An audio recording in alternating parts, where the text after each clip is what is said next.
Olá, amigos internautas, Shalom Aleichem, paz seja convosco. Mais uma vez estamos aqui com vocês para continuarmos a falar sobre o povo de Israel, a nação sacerdotal, o ingresso dos gentios na comunidade, como é que isso se dava e como é que isso se mantém. Esse é mais um programa Café com Orochi. No programa anterior, ou nos programas anteriores, nós falávamos com vocês a respeito de ensinamentos importantes. Claro que a Torá totalmente é importante. A Torá, eu tenho dito, é uma revelação progressiva da vontade de Deus. Ela foi dada a princípio de forma oral e depois no Monte Horebe, Deus passa a Torá já completa para o povo de Israel, com o qual Deus faz então uma aliança. E nos textos que nós lemos, estava claro que quando o nosso povo saiu do Egito, muitos egípcios voluntariamente os acompanhou e estava com eles no deserto. E outro fato importante, então a gente vê a presença do não-judeu, e a gente explicava para vocês que o não-judeu estrangeiro, qual que é a diferença entre um ger, um nerrar, e um goi e um gentil? O gentil é aquela pessoa das nações que não tem nenhum, ou nunca teve, ou não tinha nenhum relacionamento com o povo de Israel. Agora, aqueles que conviviam com o povo de Israel, mesmo os egípcios, eram chamados de estrangeiros. E isso é muito importante, porque somente o gentil, somente nesse estágio de estrangeiro, é que ele tem a oportunidade de alcançar, vamos dizer assim, a vida eterna, como é o caso de hoje, e também de fazer parte do povo. Lá no caso mais antigo, no caso, por exemplo, de Abraão, a gente vê que Abraão faz uma aliança com Deus, aos 99 anos, 24 anos depois, vem o selo da fé, que é a circuncisão, e Abraão é circuncidado, igualmente o seu filho e todos os seus servos, certo?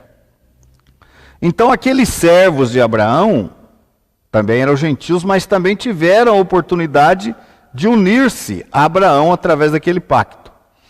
E esse povo que sai do Egito, o que acontece? Esse povo chega no deserto, passa pela primeira experiência com Deus ali na questão dos mandamentos, na questão do sábado, no capítulo 16 de Êxodo. E ali o povo de Israel conhece o mandamento de Deus. E depois, em Horebe, Deus então se revela plenamente ao nosso povo, mediante aquela aliança que fez com o povo, onde o povo de Israel disse: tudo que o Eterno disser, faremos e obedeceremos. Uma coisa importante também, nesse sentido, quando Deus fala ali daquela aliança, veja bem o que está escrito lá em Deuteronômio 5:3. Não foi com os nossos pais. Israel fazendo então uma referência a Abraão, Isaque e Jacó. Não foi com nossos pais, eu estou apenas fazendo uma recapitulação, que Deus fez esta aliança, que o Senhor fez essa aliança mas sim conosco, todos nós que hoje aqui estamos vivos. Então, a revelação da Torá, a revelação do sábado, do Shabat, foi feita aqui com Israel, com o povo de Israel, e como está escrito, não foi com os nossos pais, tá? Com Abraão foi feita uma outra aliança.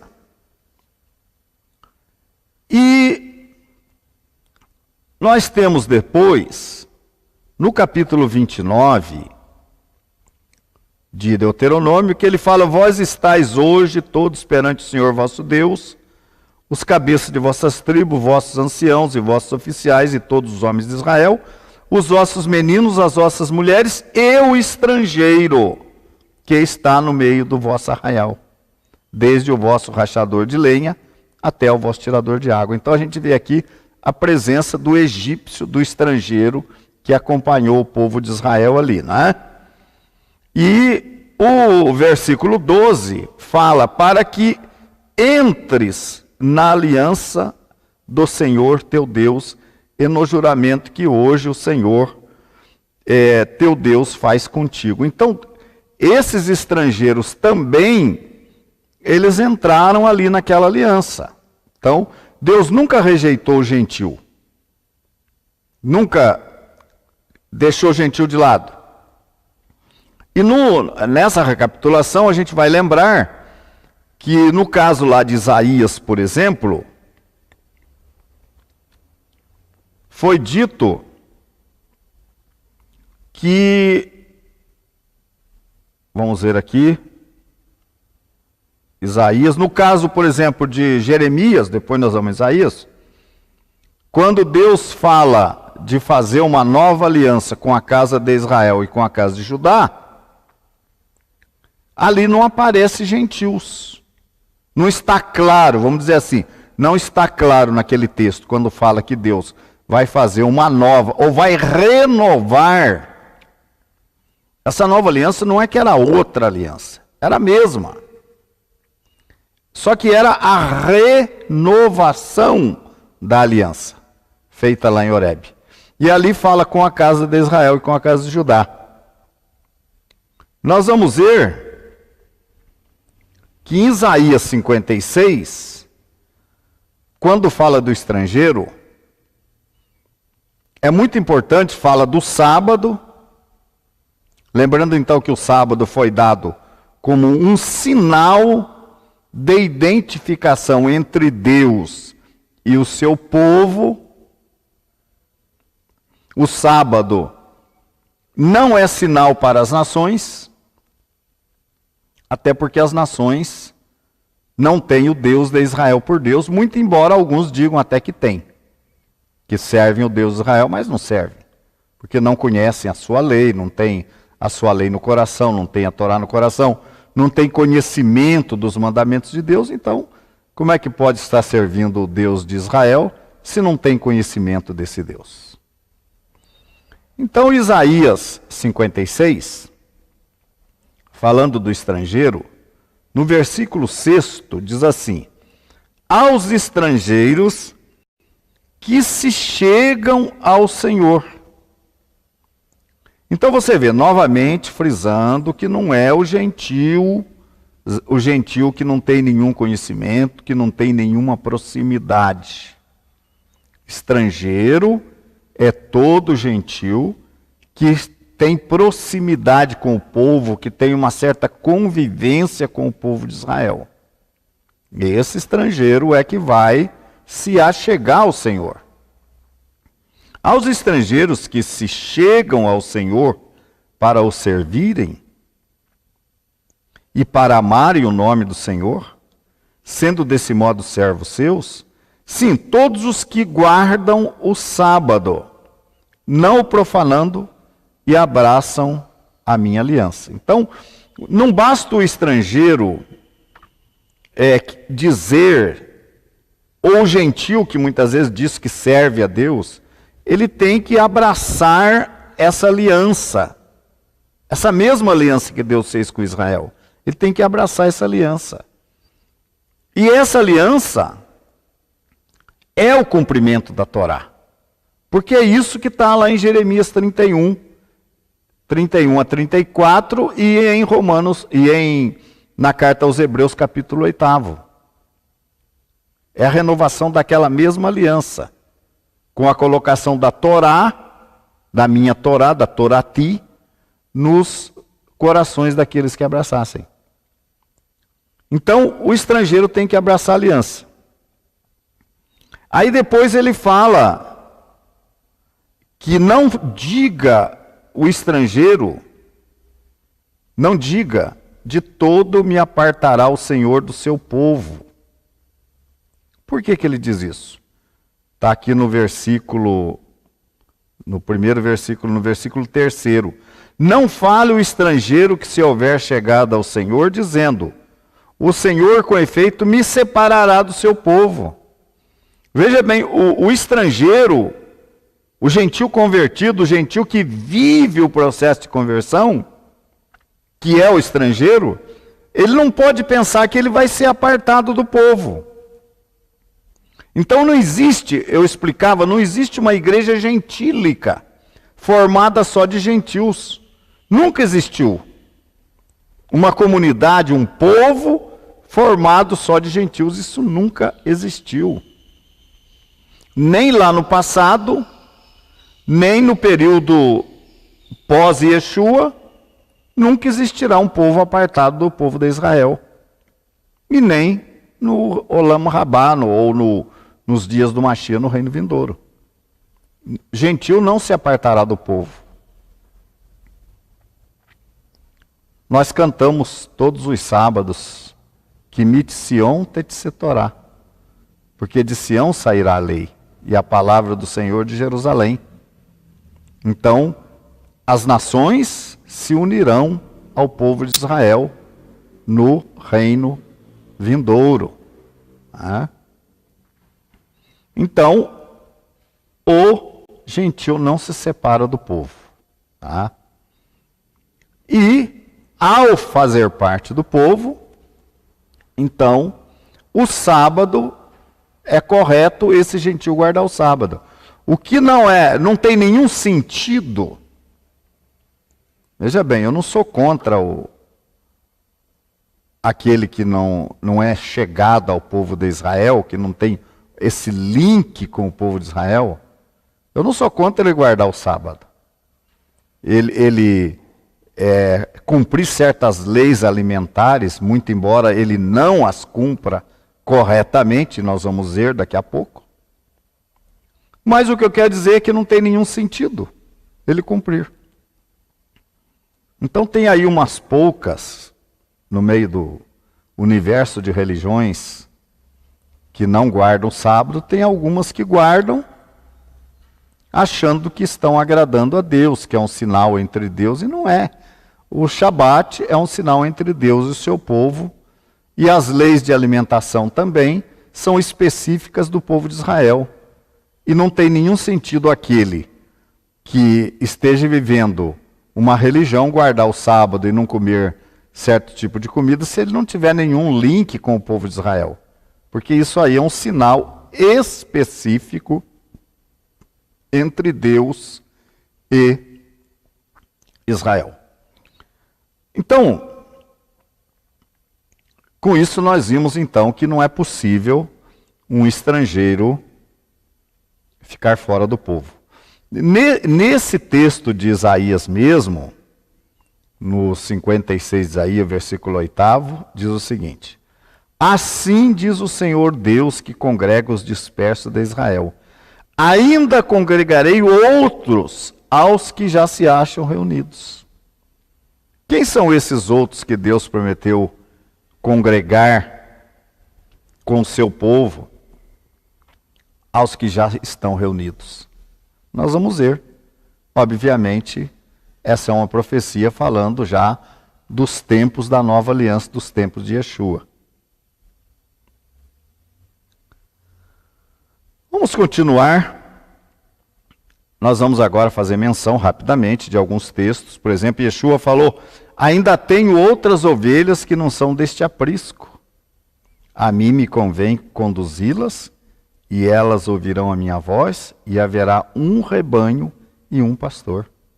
Não existe congregação gentílica. Isso é um engano. Não existe. Quando João aparece imergindo o povo, ou batizando o povo, como queiram, João começa ali, já dá o pontapé inicial da formação da nova aliança, chamando o povo ao arrependimento, ao cumprimento da Torá.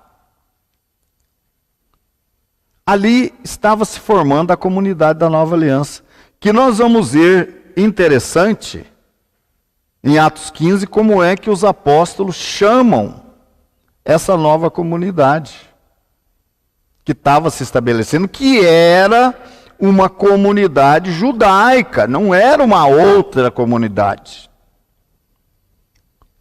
Yeshua não fundou uma outra religião fora do judaísmo, meus amigos. Não.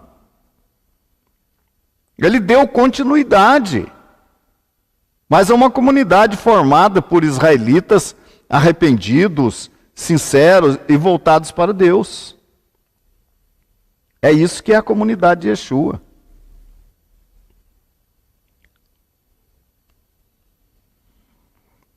Então ele fala da união de outras ovelhas, aí vem o Caifás também profetiza, que ele ia reunir em um corpo, ia morrer não somente pela nação.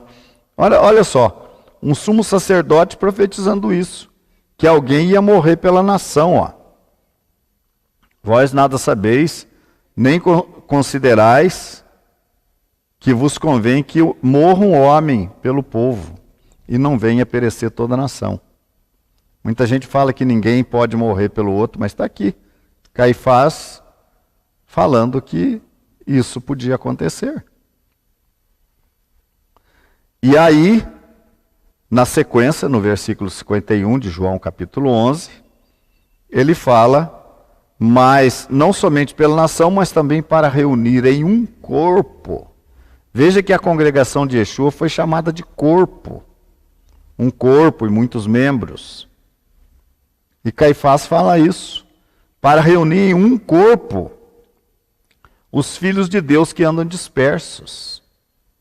Não apenas fazendo menção aos filhos de Israel, mas também aos gentios, que haveriam de se converter. E agora sim eu quero ler com vocês Atos capítulo 15, verso 16 e 17. Veja que profecia interessante. Cumpridas estas coisas, voltarei e reedificarei o tabernáculo caído de Davi. Tabernáculo de Davi. Lembrando que essa congregação aqui de Curitiba é o rei Davi. É o tabernáculo de Davi, né? A casa de Davi. Então diz assim, voltarei e reedificarei o tabernáculo caído de Davi. E, levantando-o de suas ruínas, restaurá-lo-ei. A comunidade de Yeshua, o judaísmo de Yeshua, aquele segmento judaico de Yeshua, ele foi nada mais nada menos que uma restauração do povo de Israel. A restauração. Voltarei e reedificarei o tabernáculo caído de Davi, levantando-o de suas ruínas, restaurá-lo-ei. Agora o 17, Atos 15, 17. Para que os demais homens, vejam bem, para que os demais homens, quem são os demais homens? Busquem ao Senhor. Eu vou restaurar o tabernáculo de Davi? Eu vou criar esse povo dentro do meu povo, o povo da nova aliança? Para que os demais homens busquem o Senhor, e também todos os gentios, olha só, e também todos os gentios sobre os quais tem sido invocado o meu nome. Olha aqui a extensão agora, que Jeremias não fala lá no capítulo 31 a 34.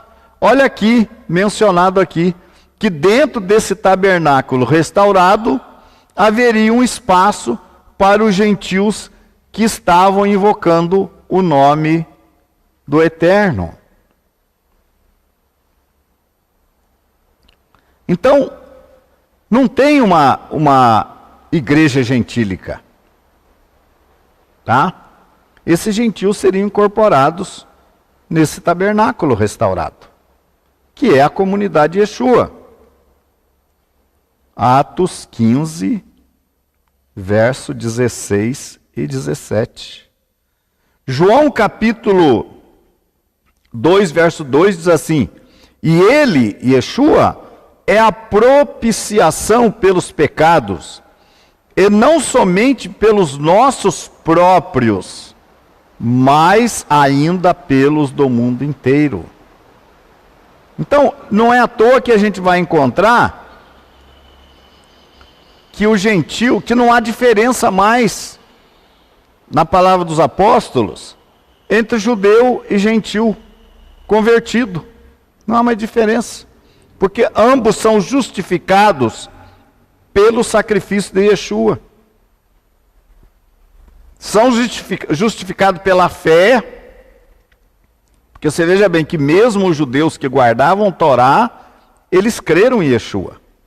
Então eles foram justificados pela fé. Receberam a imersão em nome dele e receberam o Ruach HaKodesh.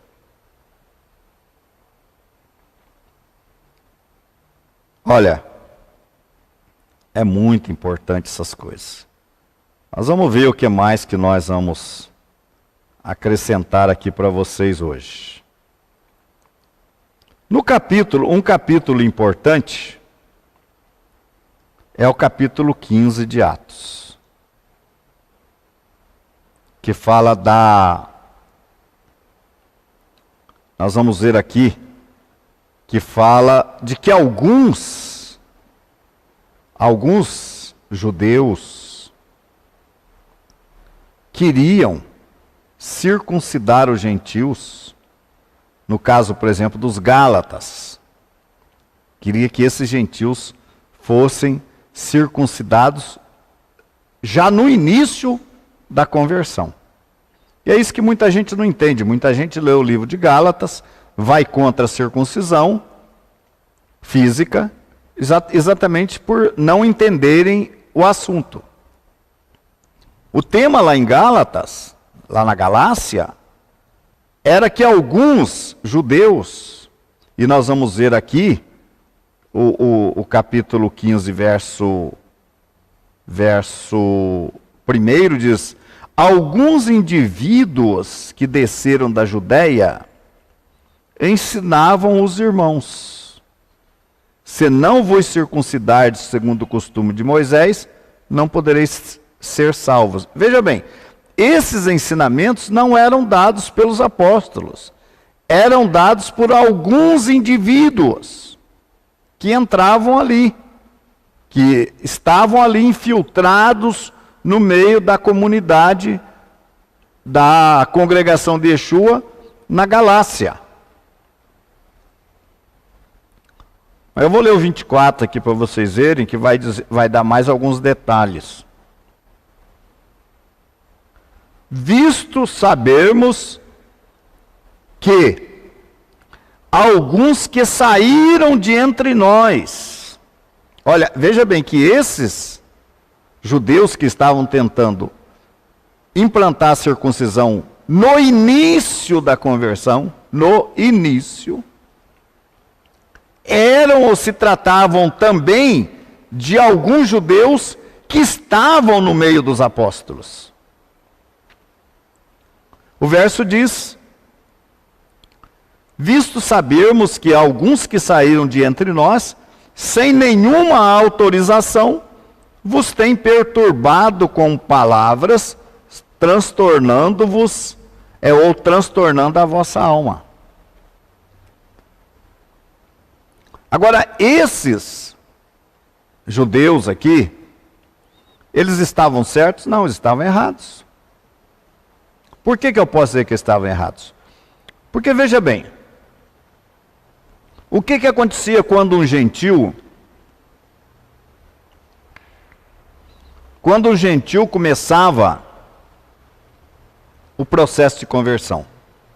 Antes, eu não estou falando da conversão completa, incluindo Yeshua. Ele frequentava uma sinagoga. Esse gentil entrava numa sinagoga, e ali ele começava a frequentar e aprender Moisés, aprender a Torá. Não era colocado circuncisão para ele. Primeiro ele ia conhecer. Como é que eu posso provar isso? Simples. Baseado em Cornélio. Porque Cornélio, quando Deus manda ele procurar Pedro, lá em Atos capítulo 10, quando Deus manda Cornélio procurar Pedro, Cornélio não era circuncidado. Tanto é que no capítulo 11 de Atos, nós vamos ver que a reação da congregação de Yeshua foi contra Pedro. Entraste em casa de varões incircuncisos e comeste com eles. A reação da congregação foi contra. Então, isso significa que Cornélio e os seus, que eram estrangeiros, que eram oficial de Roma ali em Israel, não eram circuncidados. No entanto, quando Deus se manifesta a Cornélio, já depois, obviamente, de algum tempo,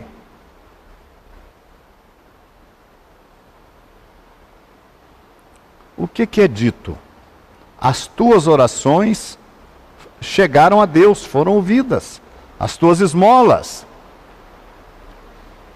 E aqueles mesmos homens que foram chamar Pedro, que foram comunicar a Pedro, dizer a Pedro, ó, Cornélio está te aguardando na casa dele. Ele foi avisado por um santo anjo, para que ouvisse as suas palavras.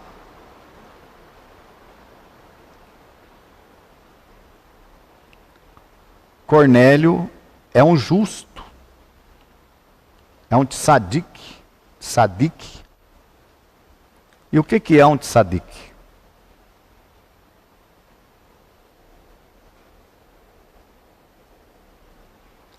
Tzadik é alguém que cumpre a Torá, que vive a Torá. Ninguém pode ser chamado de tzadik se não cumprir a Torá. Como é que é justo que não cumpre a Torá? E Cornélio foi chamado de justo. Olha, as tuas orações foram ouvidas. Eu vou ler aqui para vocês, porque eu gosto de mostrar o texto. Vocês podem acompanhar comigo aí em Atos capítulo 10. O versículo 1 diz assim, o versículo 1 diz assim: morava em Cesareia um homem de nome Cornélio, centurião da corte chamada italiana, piedoso e temente a Deus. Olha como é que era esse gentil Cornélio. Com toda a sua casa, e que fazia muitas esmolas ao povo e de contínuo orava a Deus. Mais tarde, ele é citado de novo como um tzadik, e diz que o anjo falando com Cornélio disse: as tuas orações e as tuas esmolas subiram para a memória diante de Deus. Verso 4. E agora envia mensageiros a Jope e manda chamar Simão, que tem por sobrenome Pedro. Então aí, falando com Pedro, eles dizem novamente que Pedro era um homem justo, um homem temente a Deus. Então o que isso significa? Que o gentil, ele começa a obedecer a Deus, vai conhecendo a Torá e vai obedecendo. Cornélio, tudo indica que ele já era um congregante, frequentava a sinagoga dos seus dias. Há quem diga até que ele é aquele homem, aquele mesmo centurião que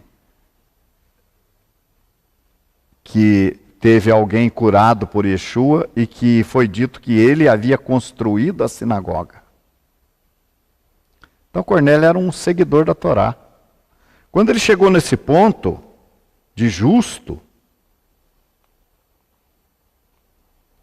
o verso 22 diz assim: o centurião Cornélio, homem reto, na outra versão, essa é a versão revista e atualizada, a revista corrigida diz homem justo, homem reto e temente a Deus, e tendo bom testemunho de toda a nação dos judeus. Está vendo? Esse homem, Deus chama ele. Então, isso aqui é uma referência muito boa para quem quer saber quando é que Deus está aprovando alguém. Porque chega uma hora, o gentil começa a servir a Deus, às vezes lá no mundo, tem um contato com a palavra de Deus, ou com alguém que fala da palavra de Deus para ele, e ele começa a obedecer a Deus, e ele vai obedecendo.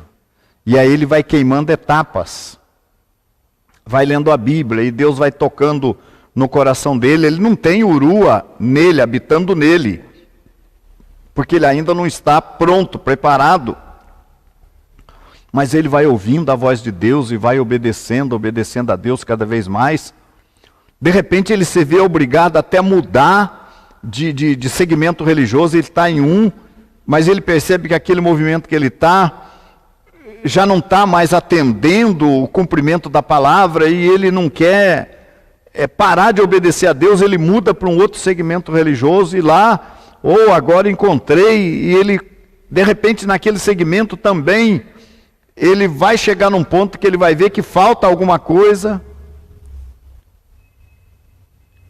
e finalmente ele vai estar num estágio de techuvá, de obediência a Deus, de obediência à Torá, que é exatamente o momento dele, que Deus vai chamá-lo. As tuas orações foram ouvidas. Procura Pedro. E esse gentil, esse estrangeiro, agora vai ser imerso, vai ser batizado em nome de Yeshua, para a remissão dos seus pecados. Vai receber o Ruach HaKodesh, o Espírito Santo, porque agora ele está puro, ele está purificado, e isso está aqui em Atos. Não faça tu imundo o que Deus purificou. Naquela visão ali que Pedro teve, o anjo fala a Pedro: não faça imundo o que Deus purificou. Então, Cornélio já estava com o coração purificado. Aí ele recebe a tevilá, a imersão, o batismo. O batismo dele é aprovado por aqueles 6 irmãos que vieram com Pedro, né? Aqueles 6 aprovam o batismo dele. E ele é recebido na congregação de Yeshua. Esse foi o primeiro gentil recebido. Agora eu quero que você, internauta, pense numa coisa. Se era plano de Deus criar uma igreja, uma comunidade, uma querrilá gentílica, formada de gentios, por acaso não era esse o momento apropriado? O que você acha? Por que colocar Cornélio na comunidade judaica ali de Yeshua. Olha todo o problema que Deus teve que vencer a resistência de Pedro, quebrar aquela coisa que havia em Pedro que não era errada. A não aproximação dos judeus com os gentios, ela foi proibida na Torá, para que não se envolvesse com a idolatria. A gente tem que lembrar lá o que Bilam, ou Balaão, fez. Colocou mulheres em contato com o povo de Israel, né? E levou parte do nosso povo de Israel à idolatria. Pinehas teve que entrar em ação e atravessar lá um casal à espada para cessar a mortandade no meio do nosso povo. Então o relacionamento do israelita com o gentil que não conhece a Torá é muito perigoso. Não era errada aquela maneira de Pedro pensar. Mas o que talvez Pedro não imaginasse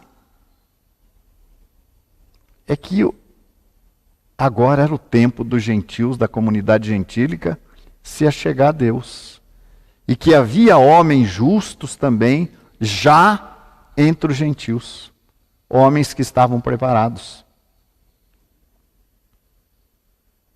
Então, Cornélio é recebido naquela comunidade. Mas a minha pergunta é essa. Se era plano de Deus ter uma igreja de gentios, só de gentios, gentílica, não era esse o momento? Talvez do anjo dizer, Cornélio, é o seguinte, Cornélio, levanta a cabeça, você vai ser o pastor Cornélio, o bispo Cornélio, o apóstolo Cornélio, e você vai liderar a minha comunidade gentílica. Não seria o caso? Mas não foi. Deus coloca Cornélio na mesma congregação. E aí, nós vamos falar um pouquinho mais aqui de Atos 15. Mas vocês vejam bem uma coisa. Romanos. Nós vamos ler um pouco de Romanos. Vamos ler um pouco de Atos e um pouco de Romanos, né? Vamos ver aqui Atos capítulo 15. Atos 15. O que será que diz Atos 15? O que estava acontecendo? O que estava acontecendo? Vamos ver Atos capítulo 15.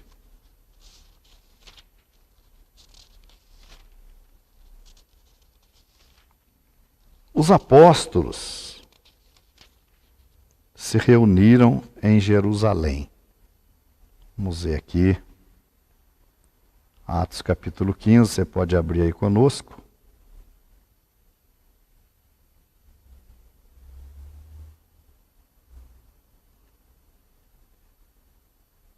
Os apóstolos se reuniram em Jerusalém por aquela questão da imposição por parte de alguns da circuncisão.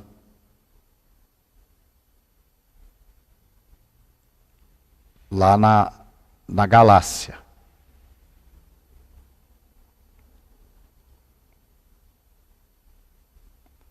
No versículo 3, a gente já leu aí que alguns indivíduos desceram da Judéia, ensinavam os irmãos a respeito da circuncisão, né? De uma maneira equivocada, né? Agora veja aqui o que diz o versículo 2 em diante.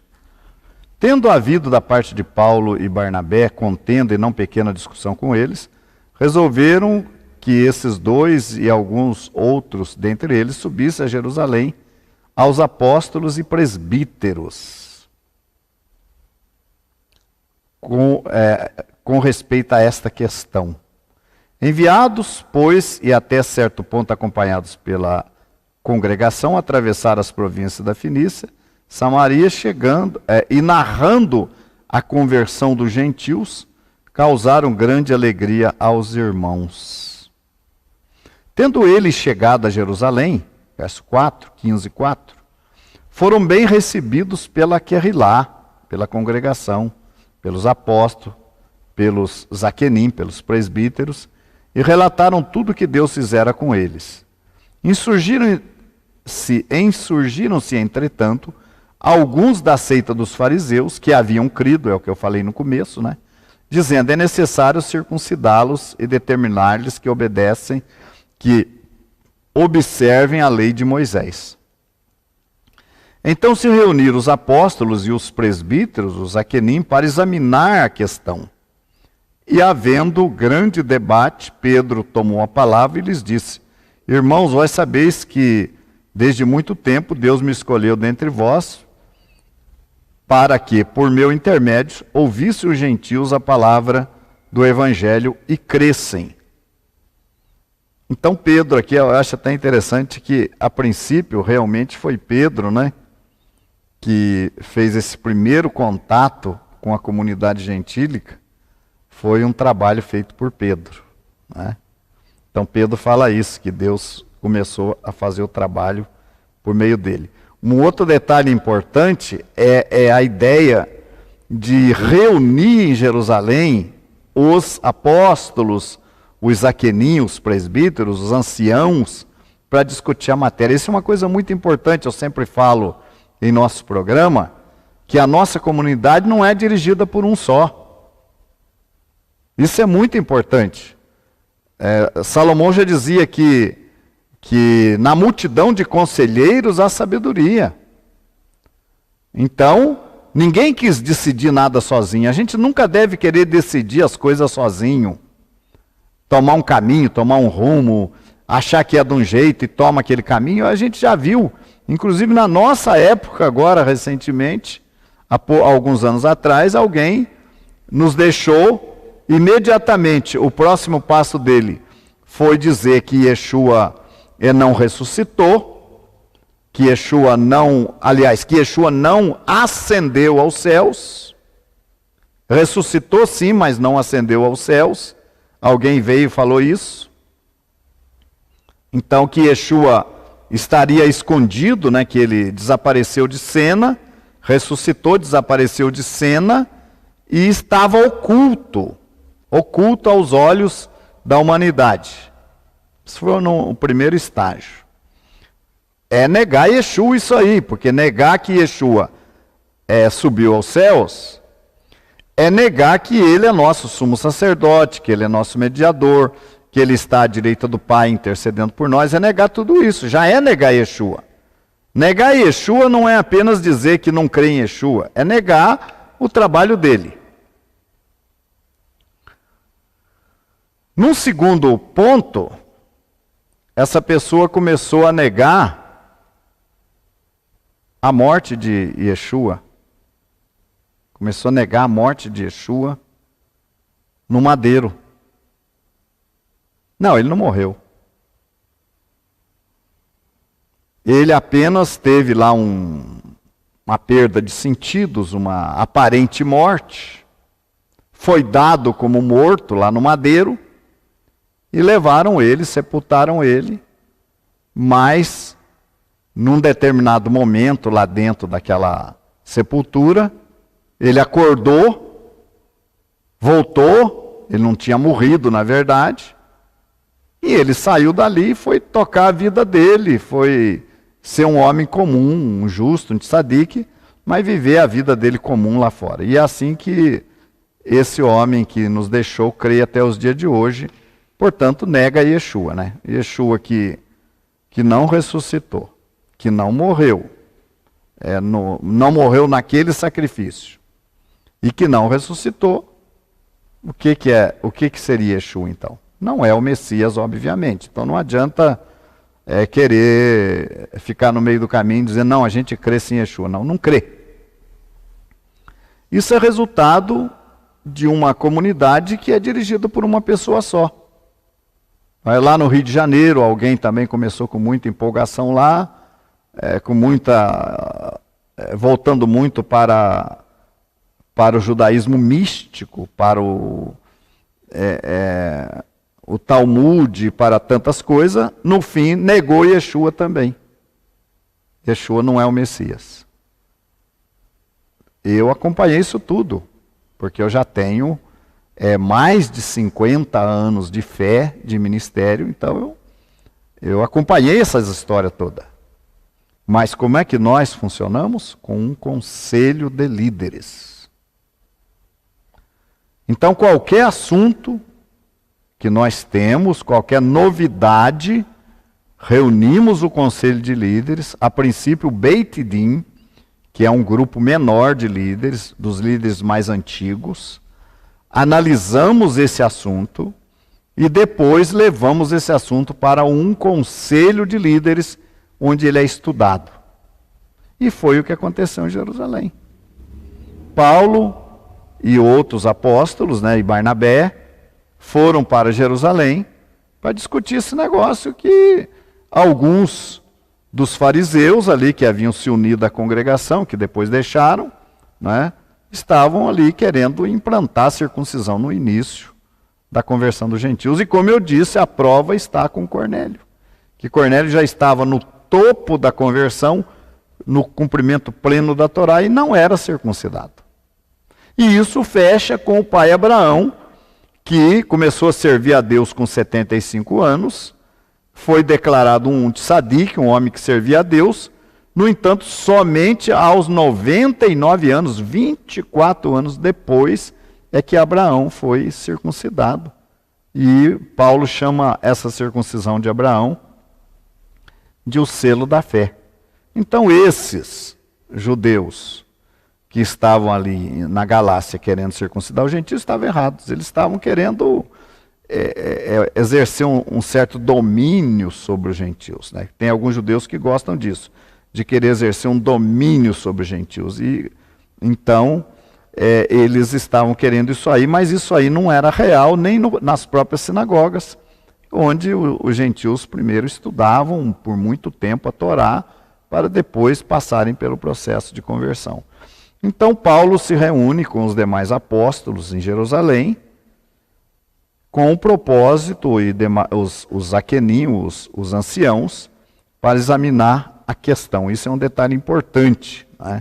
Tem muita gente aí que fica depositando a fé dele nesses franco-atiradores aí, em mercenários.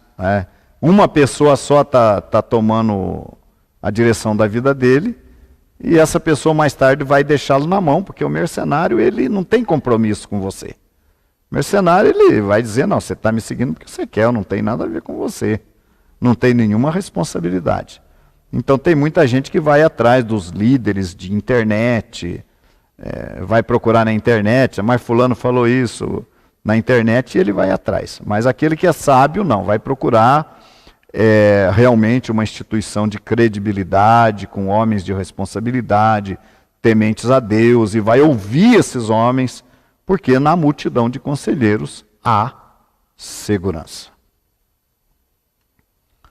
Então Pedro toma a palavra e começa a falar com eles, E ele diz aqui no versículo 8: Ora Deus, que conhece os corações, lhes deu testemunho, concedendo o Espírito Santo a eles, como também a nós nos concedera. Isso aqui foi quando, então, já no fim da prédica de Pedro ali na casa de Cornélio, já chegando o momento da decisão de Cornélio, ou de Pedro batizar, imergir Cornélio para a remissão dos seus pecados, Deus derrama o Ruach sobre Cornélio e os seus, como um sinal ali. Isso aí é um caso, é uma exceção. Normalmente o Ruach, o Espírito Santo é dado depois da Tevilá e não antes, mas ali foi uma exceção, já que o coração de Cornélio já estava purificado pela fé, já estava vivendo a plenitude do cumprimento da Torá, aí foi concedido o Espírito. Então Pedro fala sobre isso, E o verso 9 diz: E não estabeleceu distinção alguma entre eles e nós, purificando-lhes pela fé o coração. Então quando o anjo fala ali a Pedro, levanta-te, mata e come, não faças imundo o que Deus purificou, toma uma atitude Levanta, mata e come, é o seguinte, vá adiante, Pedro, faça o que a gente está mandando. Está chegando aí uns homens aí, vá com eles, não duvidando. Toma uma atitude, levanta-te, mata e come, toma uma atitude. Porque eu purifiquei pela fé. Aí Pedro foi entender que não eram animais que estavam purificados ali, que eram os gentios que haviam crido. Pedro entendeu claramente isso aí. Então, não chames imundo ao que Deus purificou. Então, quando o gentil Nehar, o Ger, o gentil, o estrangeiro, ele já está vivendo a plenitude do cumprimento da Torá, ele já está purificado. Aí precisa só da Tevilá para a purificação, a remissão de pecados. E é isso que Pedro relata aqui.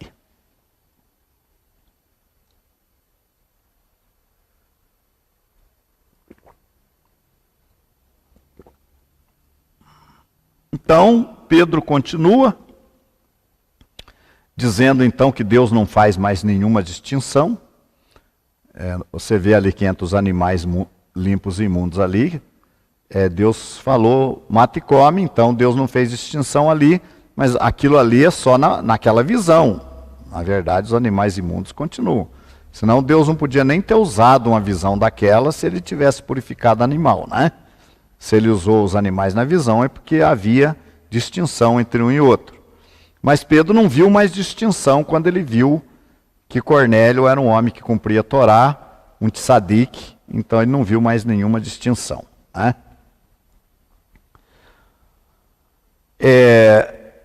E toda a multidão silenciosa passou a ouvir a Barnabé e a Paulo, que contavam quantos sinais e prodígios Deus fizera por meio deles entre os gentios. Depois que eles terminaram, falou Tiago, dizendo: irmãos, atentai nas minhas palavras. Expôs Simão como Deus primeiramente visitou os gentios, né, a fim de constituir dentre eles um povo para o seu nome. Olha, veja bem, eu já tinha falado isso, mas repito. Tiago fala então que Deus visita os gentios, ali naquele primeiro momento com Cornélio, né, para constituir dentre eles, dentre os gentios, um povo para o seu nome. Lembrando então que esse povo, né, ali começando com Cornélio, foi integrado naquela comunidade, não formou uma igreja gentílica ali. Aqueles gentios foram recebidos dentro da comunidade. É óbvio que mais tarde aqueles gentios ali, inseridos na comunidade, receberiam sim a circuncisão, porque a circuncisão faz parte do pacto, né? Lá na Torá você tem que o incircunciso não podia participar de Pêssar. Então ele fica restrito. E nas profecias falam que Deus não vai deixar o incircunciso da carne e do coração entrar no seu templo, no seu tabernáculo, né? Então a gente tem que entender isso aí, que esse sinal seria também, e foi também no passado, colocado sobre os gentios que criam e que se uniam ao povo de Israel. Aí vem o versículo que eu falei: conferem com isto as palavras dos profetas, como está escrito: cumpridas estas coisas, voltarei e reedificarei o tabernáculo caído de Davi, levantando-o de suas ruínas, restaurá-lo-ei, para que os demais homens busquem o Senhor, e também todos os gentios sobre os quais tem sido invocado o meu nome. Diz o Senhor, que faz conhecidas estas coisas desde séculos. Pelo que julgo eu, não devemos perturbar aqueles que dentre os gentios se convertem a Deus. O que significa? Não devemos incomodar aqueles que dentre os gentios se convertem, estão no processo de conversão. Então, quando um gentio está no processo de conversão, não é momento para falar em circuncisão. Na verdade, se Abraão levou 24 anos para ser circuncidado, então Por que essa pressa de querer circuncidar o gentio, estando ele ainda até na desobediência? Porque se ele está estudando, ele está conhecendo, ele não está plenamente purificado. Então não se deve incomodar um gentio que está vivendo o processo de conversão. Quando ele concluir o processo de conversão, quando ele for imerso para a remissão dos seus pecados, ele mesmo irá pedir a sua Brit Milá, a sua circuncisão. Ele mesmo vai pedir. Tá? Não precisa ninguém ficar em cima dele, dizendo que ele tem que circuncidar. Tá? Ele mesmo vai sentir essa necessidade. Até porque ele vai querer participar de Pêssar. E aí, para se unir àqueles que saíram do Egito, né? Para ter essa união, entra a questão da circuncisão. Então, Tiago continua, então, aqui a explicação. Vamos ver o que diz o verso 20. Capítulo 15 de Atos.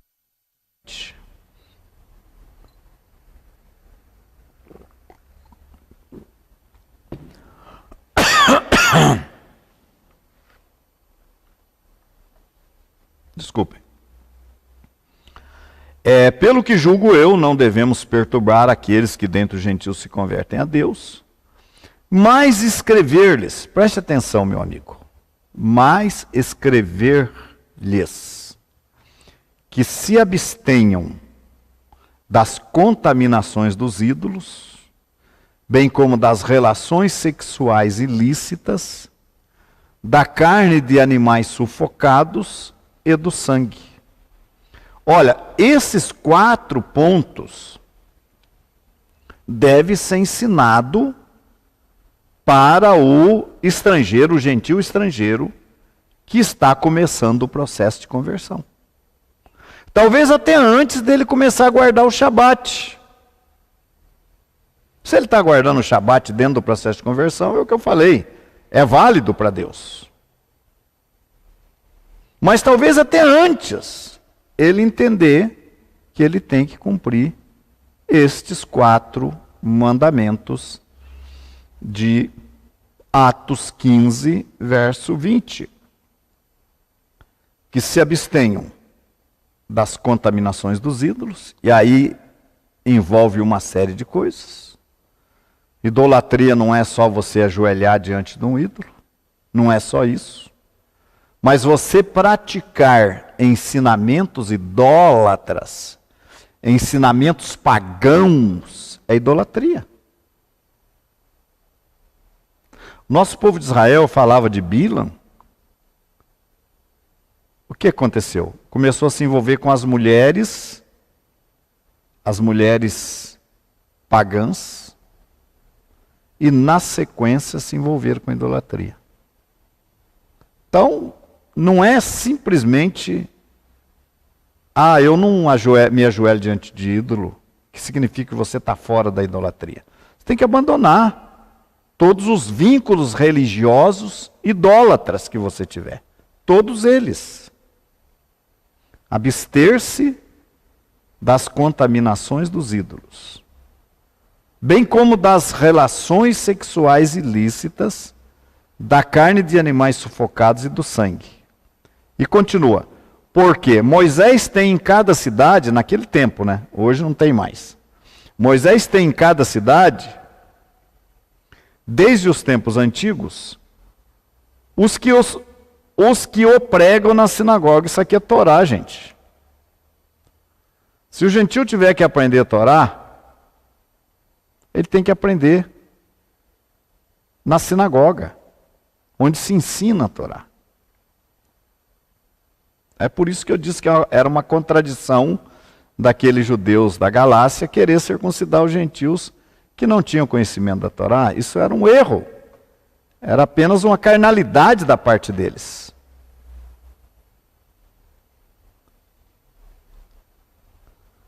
Então, verso 25, pareceu-nos bem, chegados a um pleno acordo, eleger alguns homens, enviá-los a vós, outros, com os nossos amados Barnabé e Paulo. Homens que têm exposto a vida pelo nome de nosso Senhor Yeshua HaMashiach. Enviamos, portanto, Judas e Silas, os quais pessoalmente vos dirão também essas coisas. Pois pareceu bem ao Espírito Santo, a Ruach HaKodesh, e a nós, não vos impor maior encargo além destas coisas essenciais. E repete, verso 29, que vos abstenhais das coisas sacrificadas a ídolos, bem como do sangue e da carne de animais sufocados e das relações sexuais ilícitas. Destas coisas fareis bem se vos guardardes. Saúde. Bom, o que aconteceu na sequência? Depois disso. Ao passar pelas cidades, entregaram, isso 16:4 aí de Atos, outro capítulo, né? Ao passar pelas cidades, entregaram aos irmãos para que as observassem as decisões tomadas pelos apóstolos e Zaquenim ou presbíteros de Jerusalém. Então, isso até é uma coisa importante para nossos irmãos. Alguém fala, está liberado tal coisa. Está liberado isso, está liberado aquilo. Aí você fala, mas onde é que estão as informações que vieram do ministério? Nem o líder local pode liberar nada. Não pode liberar.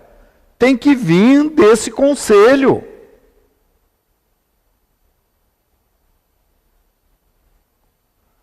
Para que as observasse as decisões tomadas pelos apóstolos e Zaquenim de Jerusalém. Tem que ser decisão aprovada ministerialmente, não tem nada liberado. Se alguém que falar que está liberado, você pede um documento, uma carta, uma mensagem ministerial assinada pelo Beit Din. Não tem nada disso, então isso aí é conversa de apóstata, como aqueles que estavam ensinando circuncisão para os gentios que estavam se convertendo. É gente que gosta de tumultuar. Né? Bom, eu quero dar alguns detalhes para vocês sobre esses 4 mandamentos de Atos 15, verso 20 e verso 29. Eu quero dar alguns detalhes para vocês. Vamos ver. Animais sufocados. Inicialmente vamos começar com essa parte que diz coisas sacrificadas aos ídolos, já falei, da idolatria, um pouquinho disso, né? O que seria isso? Vamos começar por aí então. Idolatria, né? O relacionamento nosso com uma fé idólatra, cumprindo mandamentos idólatras. Por exemplo, se você é observador do domingo, é idolatria. Por quê? Porque o domingo não está associado com o Deus Sol, o Sunday. O Natal, a celebração do Natal, não é o nascimento do Deus Sol?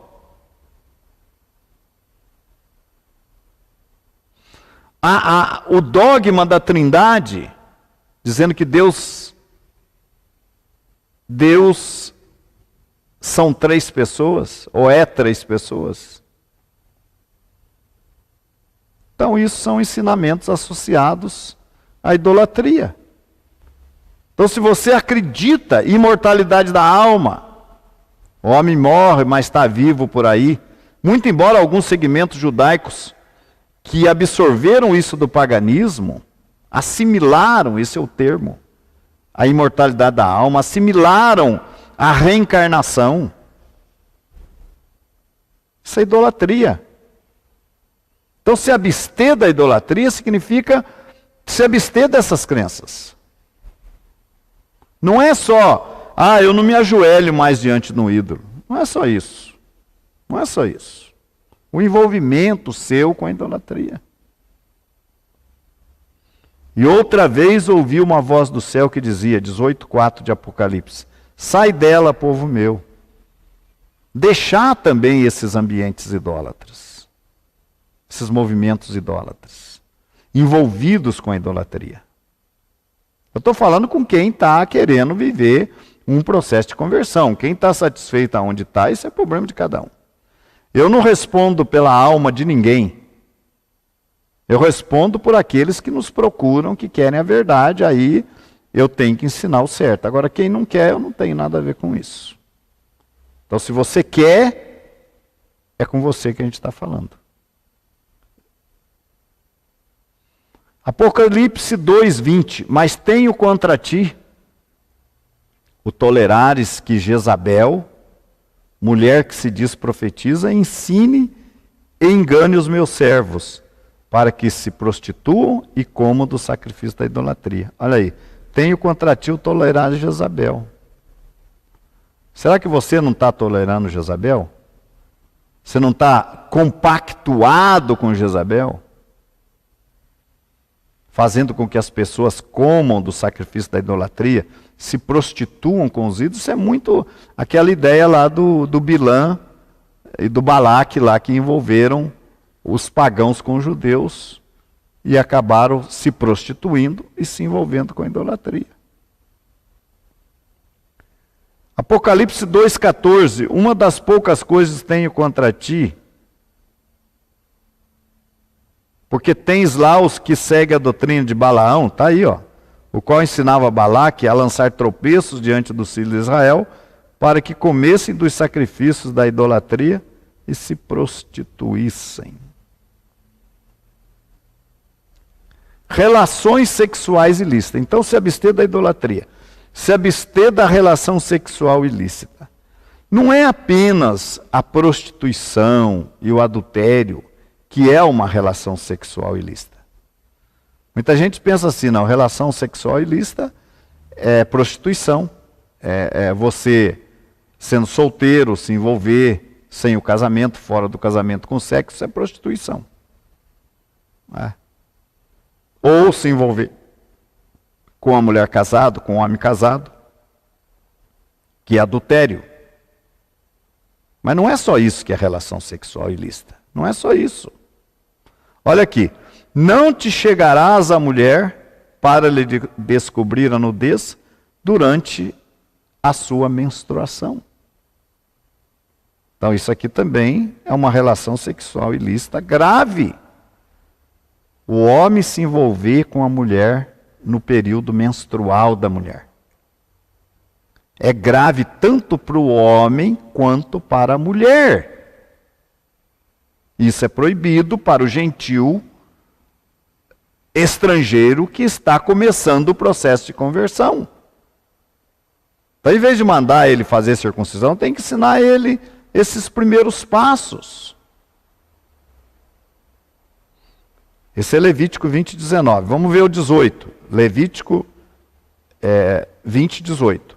Se um homem se deitar com mulher no tempo da enfermidade dela, ele descobrir a nudez, descobrindo a sua fonte, né, o sangue, né? E ela descobrir a fonte do seu sangue, ambos serão eliminados do meio do povo. Então dava exclusão do povo de Israel. Está vendo? Parece, é uma coisa pessoal, particular, entre eu e a minha mulher lá, exclusão do povo. Coisa grave. Então isso aqui que o gentil vive, o gentil não pode viver, o gentil em conversão não pode praticar essas coisas. Ezequiel 22:10. No teu meio descobrem a vergonha do seu pai e abusam da mulher no prazo da sua menstruação. Então está aí. Né? Nós, nosso povo, a gente faz um banho ritual depois do período menstrual da mulher. A mulher faz um banho, uma imersão ritual, que nós chamamos de mikvê. Depois que completa o período direitinho, ela faz um mergulho, uma mikvê de purificação. da impureza menstrual. Nós dizemos que a mulher está nidá, está imprópria. Aí depois desse procedimento ritual, é que a mulher pode se relacionar com seu marido. E somente as mulheres casadas, obviamente, que fazem esse banho ritual com essa finalidade. Então, o gentil em conversão tem que se abster da idolatria, tem que se abster das relações sexuais ilícitas, que envolve também o envolvimento com a mulher no seu período menstrual.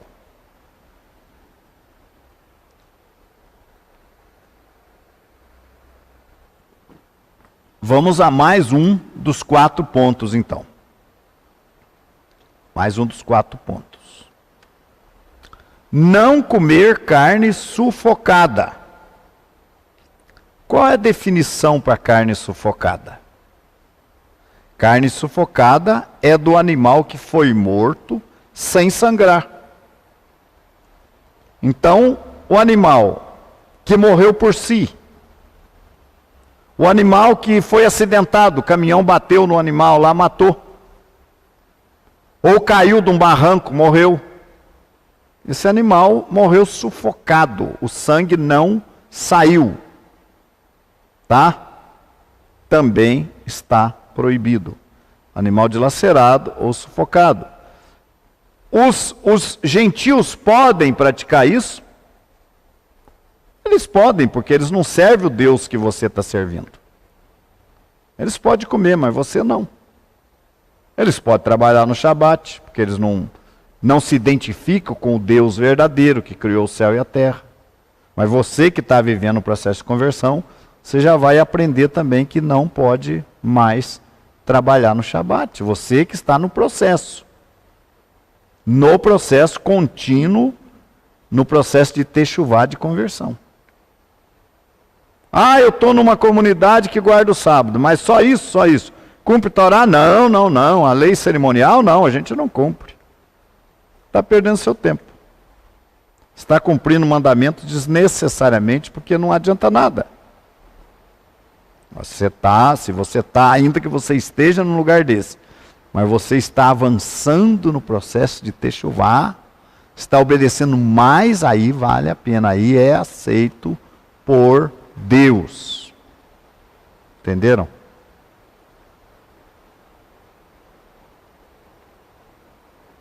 Então não pode comer carne sufocada. Animal encontrado morto, dilacerado, acidentado, morto por outro animal, não pode. Tá? E por fim, eu deixei por último esse ponto, que é o sangue. Que aparece aqui então. Quanto aos gentios que creram, já lhes transmitimos decisões para que se abstenham das coisas sacrificadas a ídolos, do sangue.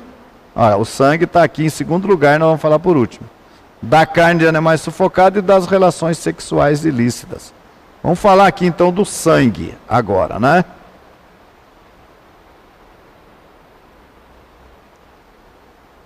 Vamos começar em Levítico 17, verso 12. Vamos começar em Levítico 17, 12. Portanto, tenho dito aos filhos de Israel: nenhuma alma dentre vós comerá sangue, nem o estrangeiro que peregrina entre vós o comerá. Esse estrangeiro, o estrangeiro que está vivendo já o processo de conversão, não pode comer sangue. Tá? Nenhuma alma dentre vós comerá sangue. Ah, Aroche, eu não como sangue. Antigamente eu comia chouriço, a galinha lá tem agora me foge o nome da galinha que é feita com sangue. Não como mais. Bom, Gênesis 9, 4, vamos ver. Carne, porém, com a sua vida, isto é, com o seu sangue, não comereis. Veja, gente. Carne, porém, com a sua vida. Isto é. O que é uma carne com a sua vida? Isto é, com o seu sangue. Não comereis. Oxe, mas a carne que a gente compra no supermercado, no açougue, não tem sangue não. Tem sim. Tem sim. Tem porque o animal não foi abatido da forma correta. O nosso povo, o povo de Israel, abate o animal de uma forma que o animal não sofra e que escoa todo o sangue do animal. O animal não sofre, não leva choque, não leva marretada, martelada. O animal é degolado, sem que totalmente seja cortado o pescoço, ele é degolado nos lugares, nas veias que tem o sangue. E todo o sangue do animal, o animal fica ali um tempo até que todo o sangue escoe. Essa carne não tem sangue. Ah, mas ela é vermelhinha. Bom, aí, isso seria, alguns chamam de o suco da carne. Mas o sangue que está nas veias, tudo, sai tudo. Agora, o animal que é abatido pelo mundo aí fora, que é vendido nos mercados, nos açougues, o animal leva um choque, leva lá uma marretada. Eu me lembro que eu assisti isso quando eu era criança. Na cidade que eu morava tinha um frigorífico. Chamava-se Frigorífico Cruzeiro. E eu vi o abate, como é que era. Então esse animal levava uma marretada na cabeça, ficava tonto, já era conectado os pés traseiros desse animal, ele já era erguido e ali já era destrinchado o animal. Então não sai o sangue. Isto é a carne com o seu sangue, não pode ser comido. Lembra que eu falei da carne sufocada? A diferença é que a carne sufocada não sai nada do sangue. E esse animal abatido de forma incorreta, sai um pouco de sangue, mas não sai tudo. Então não pode. O que nós chamamos de carne kosher? É a carne cujo animal é abatido da forma correta e que é escoado todo o sangue. Claro que aí vai envolver uma certa ritualística, alguns regulamentos judaicos. Convém lembrar também que os árabes, os religiosos, eles também fazem um abate para extrair o sangue dos animais, muito embora para o povo judeu não seja adequada aquela carne, mas também é um povo preocupado em não comer carne com sangue, tá? Deuteronômio 12:23. Somente empenha-te em não comeres o sangue, pois o sangue é a vida, pelo que não comerás a vida com o sangue. Então, mais uma passagem, né, explicando: somente empenha-te em não comeres o sangue, pois o sangue é a vida, pelo que não comerás a vida com a carne. Aqui vai dar a diferença do tal do chouriço. Chouriço é sangue puro. Claro que não pode comer o sangue puro. Mas também não pode comer o sangue com a carne. Ou a carne com o sangue. Também não pode se comer. Entenderam? Olha, você que... O nosso povo, a nossa comunidade, nós temos membros da nossa comunidade que fazem o abate kosher, de acordo com as normas judaicas. Em vários lugares nós temos pessoas que fazem o abate kosher. E nós temos também ensinado os nossos membros que moram em lugares que não tem ninguém especializado nisso, como é que eles podem fazer o abate kosher, pelo menos lá do frango ou até do carneiro, né? Fora disso, você pode comer o peixe que tem escama e barbatana. Já vou aproveitar para dizer que não existe abate kosher para peixe. Peixe não precisa abate kosher. Você só se preocupe com o peixe que tem barbatanas e escamas. É limpo. Você pode comer. E peixe, existe uma infinidade de peixes que você pode comer. Então, fora disso, vai sobrar o ovo e não resta muita coisa. Mas nós temos na nossa comunidade pessoas que fazem um abate de acordo com a normativa do nosso povo, e então nós podemos comer. Existe também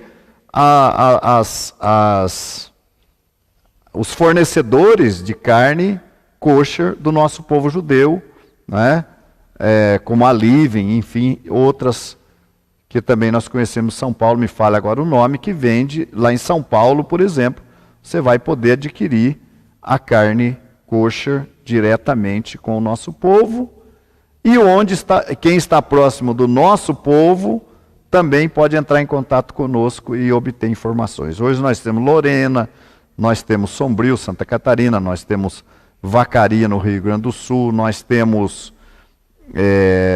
Vila Velha, em Vitória. Enfim, nós temos vários lugares onde os nossos membros são especializados em fazer o abate kosher, para que você não coma carne com sangue.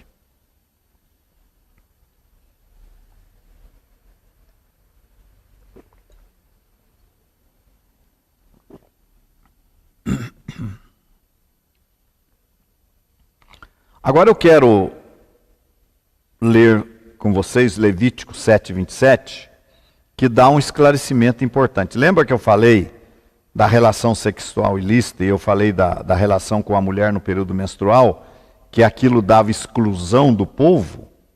Aquela alma ou aquele casal que praticar o relacionamento nesse período seria extirpados do povo de Israel ou excluídos. Veja agora no capítulo 7:27 de Levítico. Toda pessoa que comer algum sangue, aquela pessoa será extirpada do seu povo. Dava exclusão. É coisa grave. Dava morte, dava exclusão. O sábado dava morte, aliás, o sábado dava morte. Quem transgredisse o sábado era pena de morte. E quem comesse sangue era expulso do povo de Deus. É muito sério. Agora nós vamos encontrar um exemplo no livro de 1 Samuel 14, do verso 32 ao 34. Abram lá conosco. 1 Samuel 14, 32 a 34, e vamos ler. E, lançando-se ao despojo, no caso de uma batalha, então eles tomaram os animais, as ovelhas dos inimigos, numa guerra. Então o texto diz assim: e lançando-se ao despojo, tomaram ovelhas, bois e bezerros, e os mataram no chão, e os comeram com sangue. Preste atenção, vou repetir para vocês. E lançando-se ao despojo, tomaram ovelhas, bois e bezerros, e os mataram no chão, e os comeram com sangue. Disto informaram a Shaul, dizendo, olha bem, essa informação chegou no rei Saul dessa forma: eis que o povo peca contra o Senhor. Eis que o povo peca contra o Senhor, comendo com sangue. É pecado. Tá? Então, fizeram aquela guerra, tomaram dos inimigos ovelhas, bois, bezerros. Mataram aqueles animais, no chão mesmo ali, mataram e comeram a carne dos animais com sangue. E comunicaram ao rei, olha, o povo peca contra o Senhor, comendo esses animais com sangue. Disse ele, procedestes aleivosamente, rolai para aqui hoje uma grande pedra. Disse mais Saul, espalhai-vos entre o povo e dizei, cada um me traga o seu boi, a sua ovelha, e matai-os aqui e comei, e não pequeis contra o Senhor, comendo com sangue. Então, gente, ainda que seja uma carne considerada de animal limpo, boi, ovelha, não pode comer esse animal dessa forma.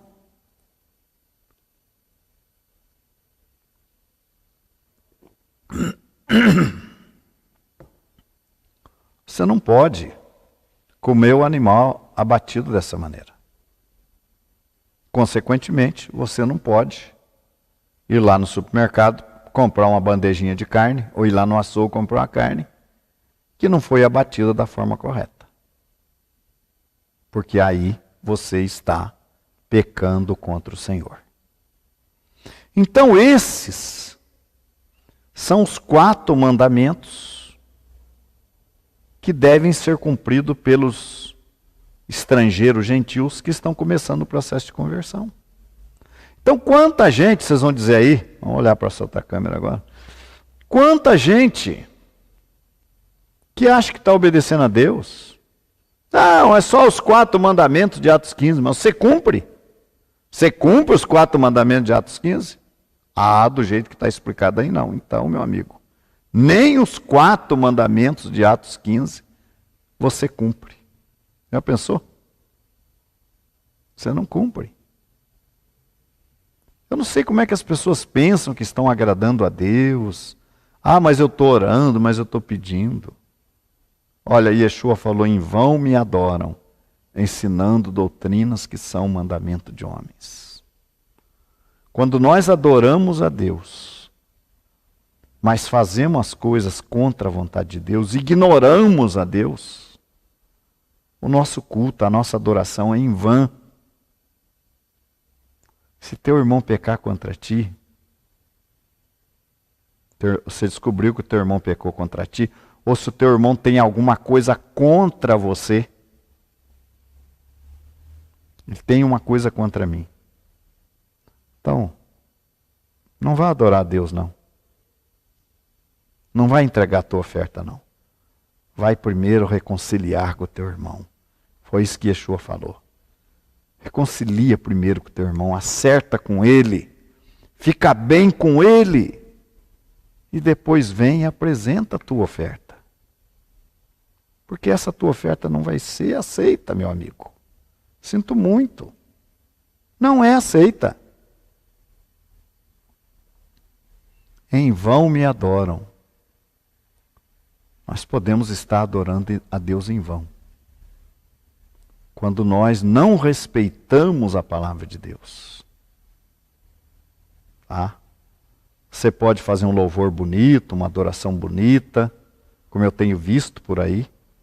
Coisas lindas, até com orquestras. Adoração até com orquestra. Coisa linda, inspirada.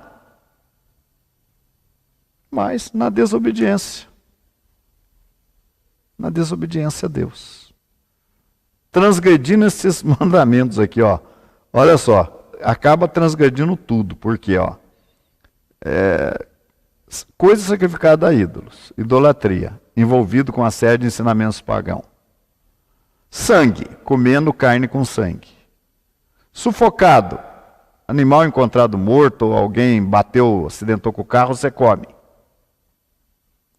E mantendo o relacionamento com a mulher no período proibido por Deus. Você não está cumprindo nada.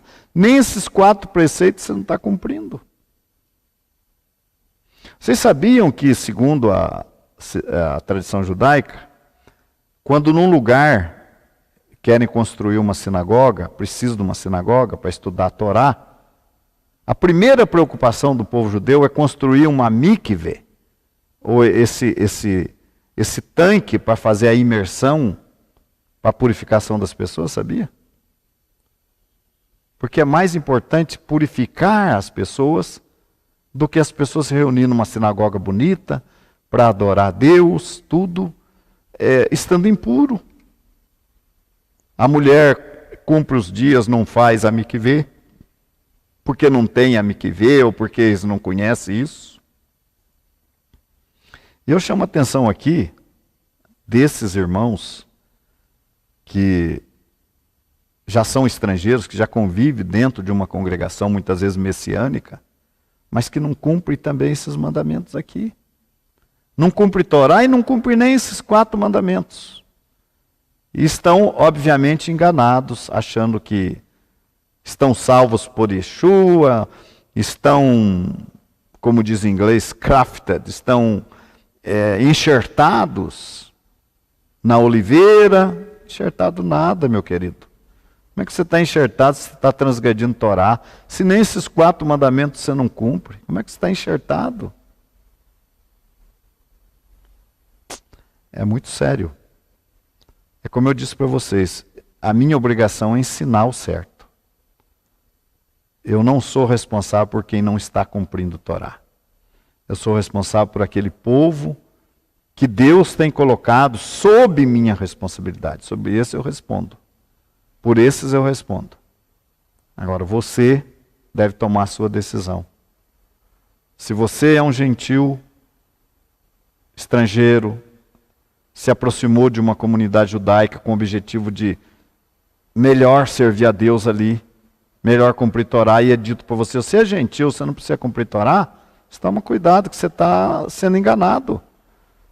Porque você tem o direito da conversão. Tem. E se baseia em Cornélio. Tá? Aqui tem um fã de Cornélio aqui. Se baseie nele. Ele era um tzadik quando ele recebeu a Tevilá. E peça a sua Tevilá também. Não fique com Tevilá que você recebeu estando na desobediência, estando no pecado, porque isso aí não purificou nada.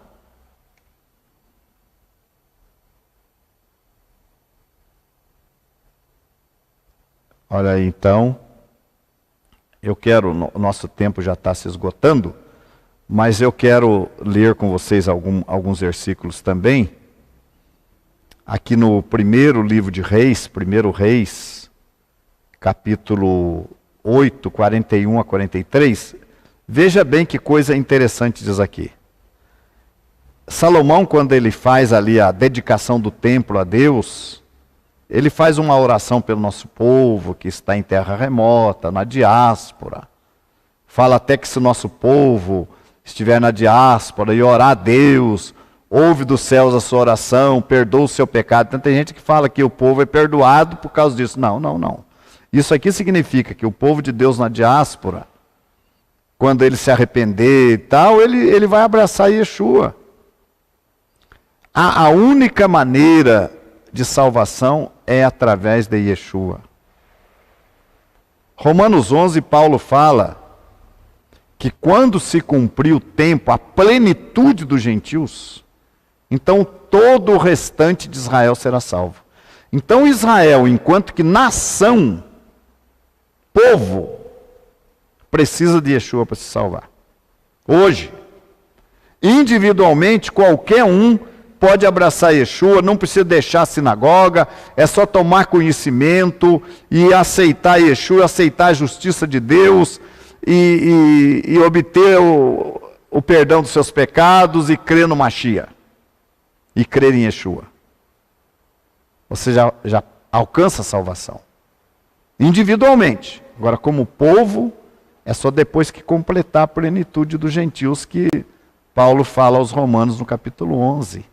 Quando a plenitude dos gentios houver entrado, se completar, então aí sim, o restante de Israel, aí serão todos.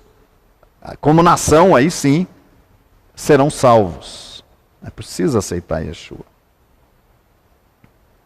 E também ouve o estrangeiro que não for do teu povo Israel. Então, depois que Salomão ora para que Deus ouça o israelita que está distante, mas que se arrepende das suas transgressões, que busca o Senhor, que crê em Yeshua, que aceita o Mashiach, Deus ouve e perdoa, porque Salomão pediu isso para Deus. Ele ora pelo estrangeiro também. E ele diz o seguinte: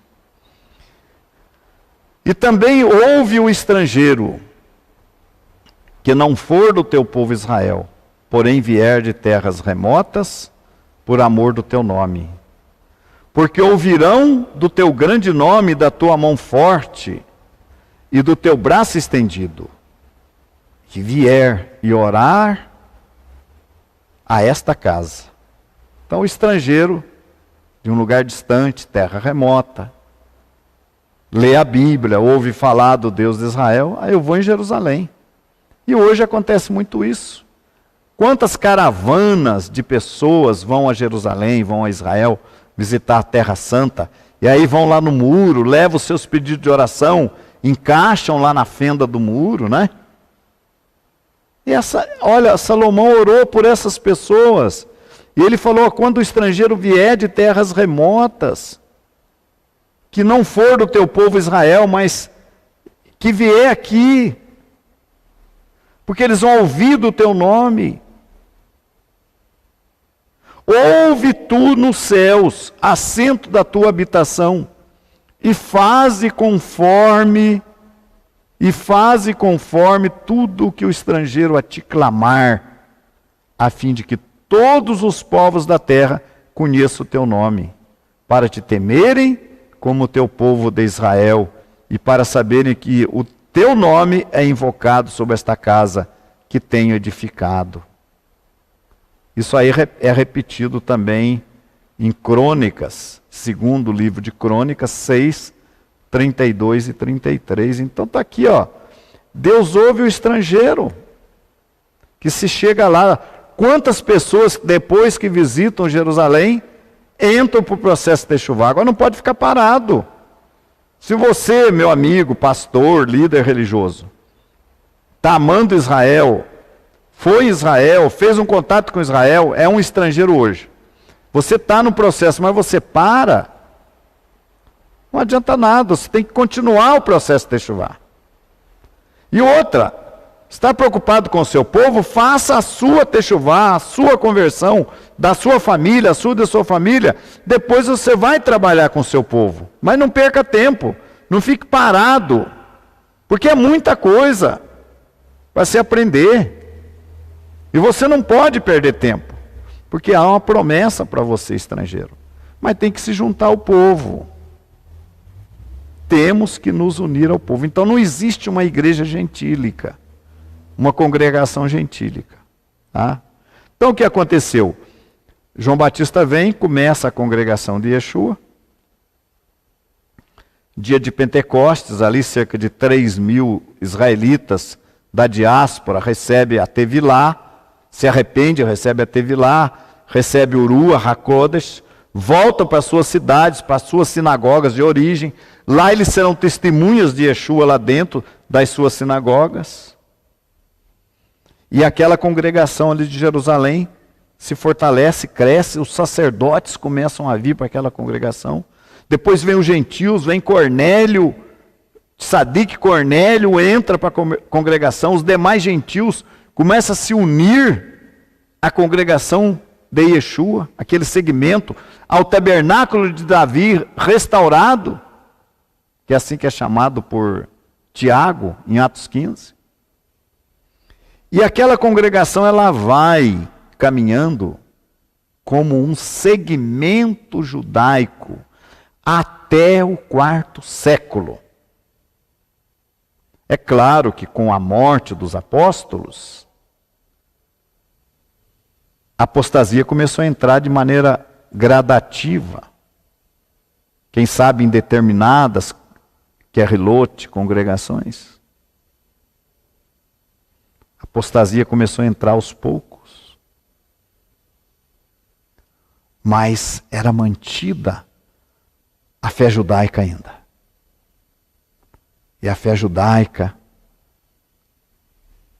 a vivência da Torá foi até o 4º século. No 4º século, já a população gentílica havia crescido muito, já veio a grande multidão, já havia completado 144 mil de todas as tribos de Israel, já haviam completado ali dentro, e agora já era a grande multidão que estava dominando. E líderes, haviam muitos líderes já advindos do mundo gentil. E a congregação de Yeshua vivia sob perseguição romana.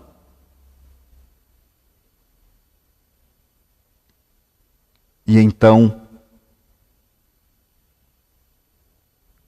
o Constantino tem uma visão, diz que ele teve uma visão numa guerra, ele viu uma cruz no céu, um sinal no céu, e uma frase: com esse sinal vencerás.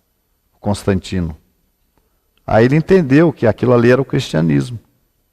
E ele vai então e propõe um apoio àquela congregação que até ali era judaica, muito embora já tivesse apostasia já.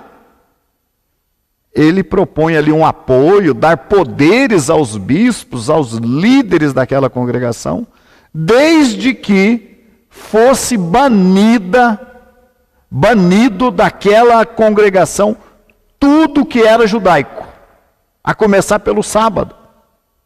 Então tiram o sábado fora, tirem as festas, proíbam a circuncisão,